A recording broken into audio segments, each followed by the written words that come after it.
राम कदम साहब, देखिए दो ऐसे शख्स के नाम लिए हैं। एक तो ऋषभ सचदेवा, जो कि भारतीय जनता पार्टी यूथ यानी युवा मोर्चा के पूर्व जो अध्यक्ष हैं उनका साला है, और दूसरा नाम लिया है इन्होंने मनीष भानुशाली का। वो बाहैसियत एनसीबी की तरफ से कैसे काम कर रहा था, कहां से इंफॉर्मेशन मिली, और उनका तमाम बड़े नेताओं के साथ उनकी फोटो है, तो उस पर जवाब दें बीजेपी।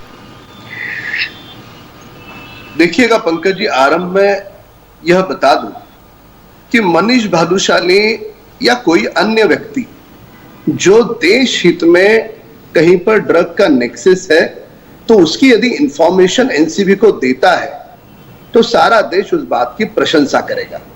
और उसी प्रकार से मनीष भानुशाली ने देश हित में पूरी ड्रग्स की जानकारी एनसीबी को दी। नहीं चलिए सर, इंफॉर्मेशन दी, पर वो घसीटता हुआ अरबाज मर्चेंट को नजर आ रहा है। अब सवाल उठता है जी, जो तस्वीर सामने आई आ रहा हूं उसके साथ वो कैसे सटीक से जा रहा है। जब हमने जानकारी हासिल करने का प्रयास किया, वो छोटा सा फुटपाथ था, वो एनसीबी अफसरों के साथ कौन लोग ले रहे, क्या लोग ले रहे, उनकी सहायता हो, तो देश हित में वहां पर गया हुआ था। तो छोटे से फुटपाथ पर चलते हुए की वो तस्वीर है, ठीक है, उस पर चर्चा हो सकती है, उस पर चर्चा हो सकती है, पर उसने इंफॉर्मर के तौर पर जो अच्छी इंफॉर्मेशन दी है वह महत्वपूर्ण है कि वहां पर ड्रग्स का नेक्सस पूरी तरह से टूट जाए, देश हित में काम हो, कौन सा महत्वपूर्ण है। एनसीपी के नेता इस प्रकार से कोई इंफॉर्मेशन देने आगे आता है, उसका मॉरल डाउन करेंगे। एनसीबी अफसर जो साहस के साथ काम। राम कदम जी, देखिए एक एक बात पर बात करेंगे, क्योंकि अगर लगातार आप बोलेंगे तो वो शायद उतने सवालों के जवाब नहीं दे पाएंगे। क्लाइट साहब इस पर कुछ कहेंगे? वो कह रहे हैं देश हित में अगर कोई काम कर रहा है, इंफॉर्मेशन दे रहा है, तो उसमें क्या हर्ज है? पंकज जी, राम भाई कितने भी सवाल करे, सब सवालों का जवाब देने को तो हम तैयार है, कोई दिक्कत नहीं होगी। बात रही देश हित में काम करने की, तो अगर कोई देश हित में काम करता है तो सिर आंखों पर उनकी हम सराहना करेंगे।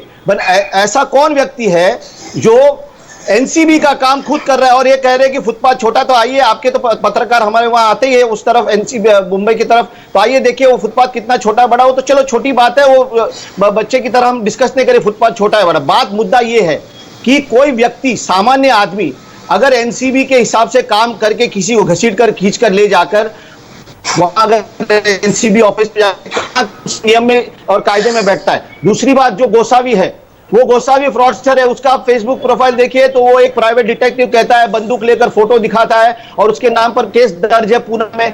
ऐसे लोगों को आप लेकर जाते हैं वहां पर, सवाल तो उस पर ही होता है ना। और दूसरी बात ये रही कि अगर किसी लोगों को वहां ले गया है और रात को अगर उनको जांच के लिए ले गए, छोड़ा किस बयान पे छोड़ा है वो तो बताइए ना। आप बता ही नहीं रहे, हर चीज सवाल करते रहे, वो प्रोसीजर है, वो ऐसे है, तो लेकिन क्यों छोड़ा गया, किस लिए छोड़ा गया, हर चीज का सवाल तो का जवाब तो देना चाहिए ना।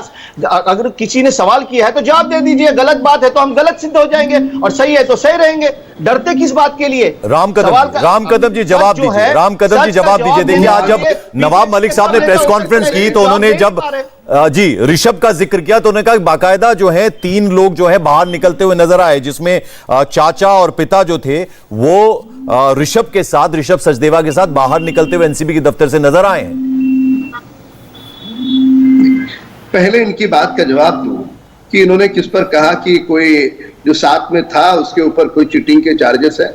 मान करके चलो, मैं हाइपोथेटिकली बोल रहा हूं कि सारे के सारे जो इन्फॉर्मर थे, मान करके चलो, पता है, कमान राम भाई आपको भी पता है कि गोसावी के नाम पर केस है। आप सुन लीजिए राम भाई, इतना तो आप साहस के साथ सुन लीजिए, आप एक बहुत विद्वान है, आप इंसान है, आपको भी पता है और आपकी भी जानकारी और स्टडी बहुत अच्छी है, मैं पर्सनली जानता हूं।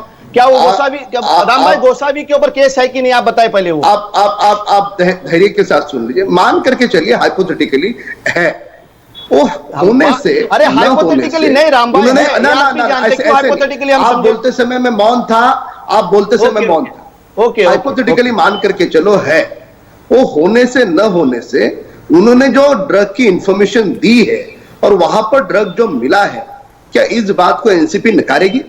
कितने नीचे तक गिरोगे तुम? ये नहीं, आप कितने नीचे गिर रहे हैं उसका जवाब देता हूं। वो जो आपके गोसावी है, वो पंच है ना, आप जवाब सुन लीजिए। आप भी राजकारण में इतने साल से, हम भी सब राजकारण में इतने साल से, पंच का काम क्या होता है, पंच कौन होता है? इस तरह का फ्रॉड होता है। और दोनों पंचनामा में, एक पंचनामा में वो थाने का एड्रेस देता है और एक पंचनामा में उसका नवी मुंबई का एड्रेस है, तो आदमी तो फ्रॉड ही है ना। इंडिया टीवी हर वक्त हर जगह डाउनलोड करने के लिए सर्च करें India TV news Google play store या ऐप स्टोर पर।